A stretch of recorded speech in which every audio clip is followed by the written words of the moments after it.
Welcome everybody to another episode of This is Futbol. And first off, thank you for pressing play and spending some time with us. We really appreciate every single listener who joins us to talk about the game that we all love. We've got a packed show for you today, diving into the biggest stories and the aftermath from the League's Cup final. And of course, I'm not doing this alone. With me is my co-host, the one and only Nico Bravo. How are you doing, Nico? What's up, Danny? How's everything? I'm excited for today. We got a lot to talk about. A lot of stuff happened this weekend. A lot of stuff happened, whether you like it or not. It was unfortunate. Absolutely, man. Absolutely. And for me, it was a double whammy for me on Sunday, unfortunately. But we're going to get into that. I'll explain why it was a double whammy for me. Let's not waste any time. Let's start right at the top. Inter Miami's absolute debacle of a final against Seattle. A match that should have been remembered for football ended up being remembered for chaos, bad behavior, and controversy. Nico, we did a live watch along for the game. We didn't feel like Inter Miami played that bad during the game, but there was a few times where they had the ball in front of the goal, they missed, and it could have changed the outcome of the game. Unfortunately, we all know what the outcome of the game was, a 3-0 win for Seattle, making them the all-time winningest franchise in North America, winning every single trophy a North American team could possibly win. But look, let's talk quickly about the game before we get into the aftermath. What do you think about the game? Yeah, it's like you said. It's very simple. Unless you capitalize on the chances you have, that's what's going to happen. And Seattle capitalized on the three chances they had. They put the game away, put the game to bed, and Miami just couldn't find the net. Absolutely, and I want to take you back to when we were starting to talk about the starting lineups on Sunday, and we noticed that Allende was starting in place of Baltasar Rodriguez. We know that Baltasar had a couple of good matches for Mascherano against DC United, and then in the semifinal match against Orlando City, but we didn't see him play at all. And that was one of the topics that we talked about during the live stream was Mascherano ready for this game? And in my opinion, he was completely outclassed and outcoached by Brian Schmetzer, who basically gave him the blueprint to beat his team, and he didn't follow it. Absolutely, yeah, like you said, and I was shocked right off the bat, the way that Seattle loaded the midfield with great players like Obed Vargas, like Rothrock, and all the other players like Pepo de la Vega, constantly attacking the 1v1s, but most of all, having possession of the ball. They set the tone early, and once you set the tone early, it's hard to come back from that.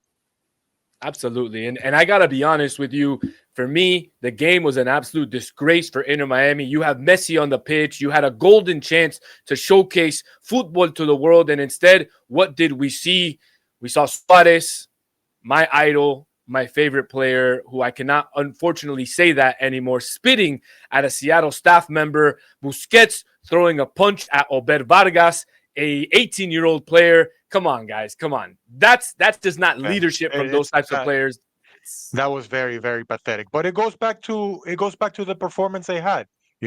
All these big players that we have, Suárez, Busquets, Messi, De Paul, Jordi Alba, they all had low numbers on as far as performance goes in the final.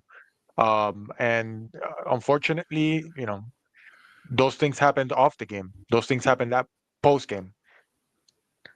Absolutely. I mean, and we're talking about Busquets, right? With all his titles, with all that history that he brought from Barca, lifting the World Cup with Spain. You got to think, how do you end up making headlines for throwing a punch? I mean, it's embarrassing. I don't understand. These guys have won absolutely everything, that you can win. The only thing Suárez has left to win would be a Copa Libertadores and a World Cup. He's won everything else you could possibly win. Why not just walk away at that point? Why not just go back to the locker room if you're that upset? And I mean, what does he have to prove? Nothing. It was all along. It's just there's only one word to describe this, which is pathetic. The other thing I'm surprised about is time has passed by, and Inter Miami has not even acknowledged anything that transpired post game, which is shocking too. Absolutely. No words from either club, really. No word from the MLS, no word from Liga MX, no word from CONCACAF, the governing bodies who govern this tournament. Although I did tweet out over the weekend that, from what I heard from my sources over at CONCACAF, that Suarez would not be getting any ban for MLS matches. It would be strictly for Leagues Cup Let's see. matches in the future. But Let's let's see see. what happens, right? Let's see what happens. And the reason why we want to see what happens is because there's a track record there, not just for the league, but for himself. This isn't the first time that Suarez has done something stupid, something irrational. And I wouldn't be surprised if the suspension that comes along his way, it's to be served at MLS. Well, I've been hearing from all over social media, people, tweeting back at me, people tweeting back at other reporters, talking about how Suarez should be banned for life. He should go to jail. He should get 24 games. Look, I have to be honest, man. Suarez, for me, I agree. He let everybody down. And at his age, with everything he's achieved, there's no excuse for spitting at a staff member. It's flat out shameful.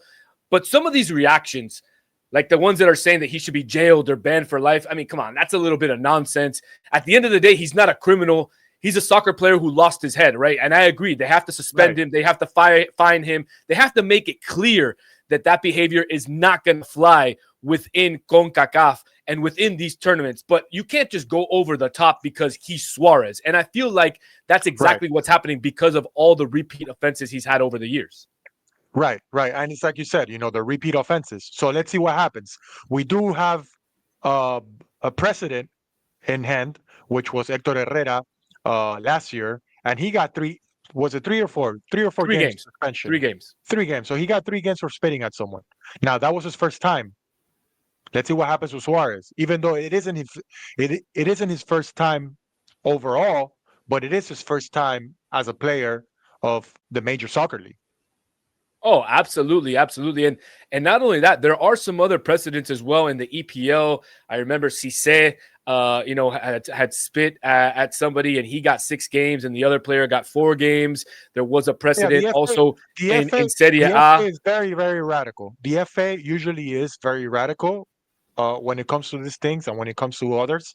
So I'm not so sure if MLS is going to go that way. I think we're looking at possibly 5 to 6 games for Suarez.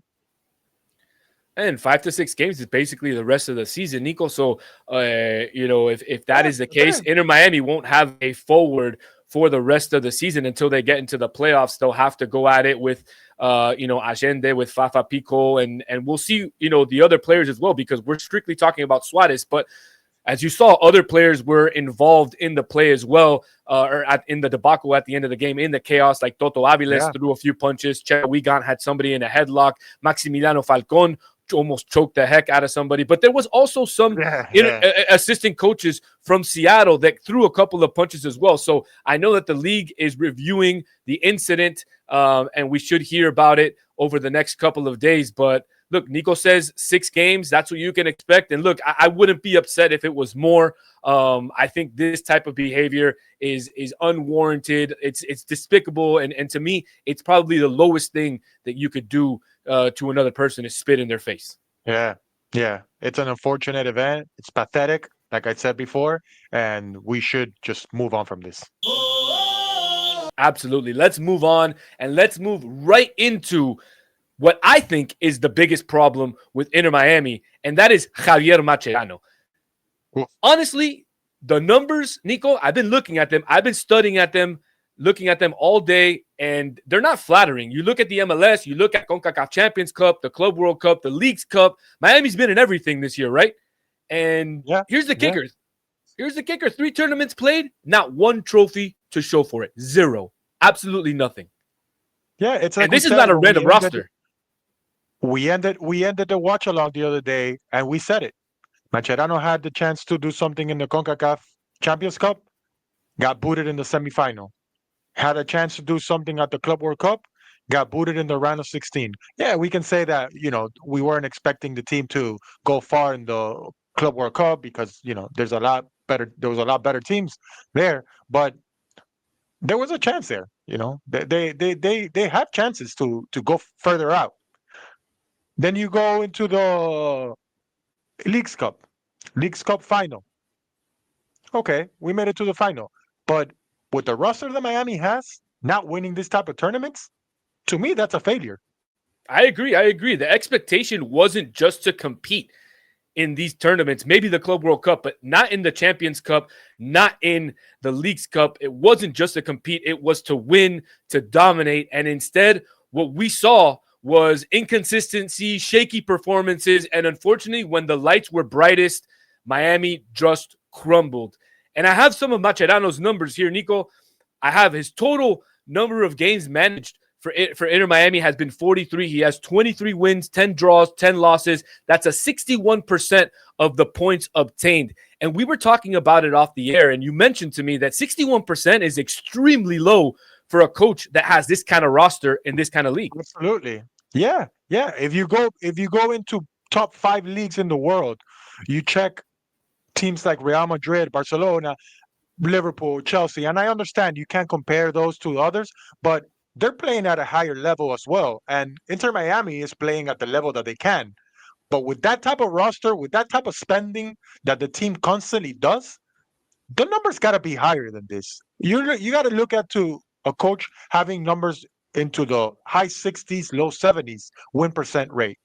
I'm not sure what Martino had before, but I'm pretty sure Martino was probably higher than what Mascherano is right now. Absolutely, absolutely. We know that at least in MLS play, he was a lot better. Mascherano in 25 And games this year in MLS, he has 13 wins, 7 draws, 5 losses. Again, 61% of the points in play were obtained, a very, very low percentage. And yes, if I remember last year, and I can look it up. yeah, yeah. And going back to that, with Martino, yeah, Martino got a lot of hate. He got a lot of heat as a coach when he was in Inter Miami.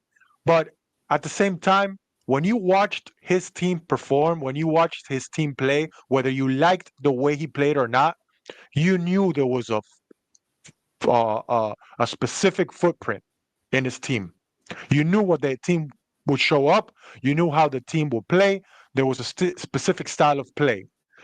We are yet to find what Mascherano brings to the team. We are yet to find how this team plays. There's absolutely no style. We depend on individualities constantly. And it showed in this final. When Messi couldn't break the deadlock, when Suárez couldn't break it, when De Paul couldn't break it, this is what happened. We got absolutely mopped. All right. Let's look more towards the future here, and let's be real with the fans, Nico. The window for Inter Miami to win with Messi is getting smaller and smaller. He's 38 years old now. Yeah, he still has his magic. He's still pulling the strings and making plays nobody else in this league can, but Father Time is undefeated as always, and you don't get many more seasons like this out of him. What do you think is going to happen in 2026? I wouldn't even go past 2026. I think after what transpired in this past 2 months, you know, uh, getting knocked out of CONCACAF, getting knocked out of Leagues Cup, losing into the Club World Cup, this 2025 season, this MLS season for Inter Miami, it's massive. And when I say massive, we're looking at, if you don't win this 2025 MLS Cup, this team will probably be blown up at the end of the season. And when you say blown up, because right now Inter Miami has a lot of players that are on expiring contracts towards the end of the season. Obviously, we know Busquets. We'll see what happens with him after he gets the fine and the discipline from the disciplinary committee. We know Suárez also after this event, he probably will not be back. But there's a lot of other players that won't be back. So they're going to end up somewhat blowing it up regardless. We know most likely that Paul will be on the roster. Ustadi is still signed for next year. Messi still hasn't signed, but we expect him to re-sign within the next couple of months. That's what I mean. All these guys that we have, Jordi Alba, Sergio Busquets, Luis Suárez, yes, they can possibly leave, but they can possibly stay as well. Right now, it's a 50-50 scenario when it comes to those 3 players. But those are big names. By those guys leaving, it's more or less blowing it up. It's more or less saying this project didn't work. Because you're looking at 3 years, you played for 3 seasons together, and you only won a Leagues Cup. Well, and that was without Suárez. Suárez still wasn't here. That was only with Jordi Alba, Busquets, and Messi being on the Yep. roster, and with a much weaker roster than what they've Yep. constructed for this season. So for us, it's been a huge missed opportunity when you can say that you've had these types of players on the roster, the Messis, the Suarez, the Busquets, the Albas, and you've only won one trophy, technically two with the Supporters Shield, but that doesn't really count. This was supposed to be the dream team, right? The project that puts Inter Miami and MLS on the global map. And Yep. The instead, Galacticos, the MLS Galacticos. it feels like the clock is ticking and they're wasting the moment, no? Yeah. Yeah. Not only is the clock ticking, time is coming for them. The retirement is down the block. So I'm not so sure. This is huge. This end of the season has to be a huge statement for Inter Miami if they want to continue with this project. Absolutely. Well, we want to know what you guys think about this project, about how much more time you think Inter Miami has in this window to win something with the type of players that they have on the roster, with Messi on the roster. So go ahead, drop your comments down below and let us know what you think about that. Bueno, I think we're getting up to the top of the hour and wrapping up the show. Nico, any final thoughts? Man, we got so many thoughts and hands, but we'll leave them for next time. What a tease. What a tease by Nico. As always, dropping Good hot luck to takes. Cremachi. Good luck to Cremachi. Hopefully he performs out in Europe. Absolutely. Let's not mention Benjamin Kremaski is on his way on a loan deal out to play in Serie A with Parma. The deal is a loan with an option to buy for 4.5 million euros. So good luck. A young Heron who started in the homegrown academy, played over 100 games, scored some important goals, and we wish him well in his future endeavors in Serie A. So for everybody here at This is Futbol, for Nico, for myself, it's been a pleasure. As always, we'll see you next time. Peace.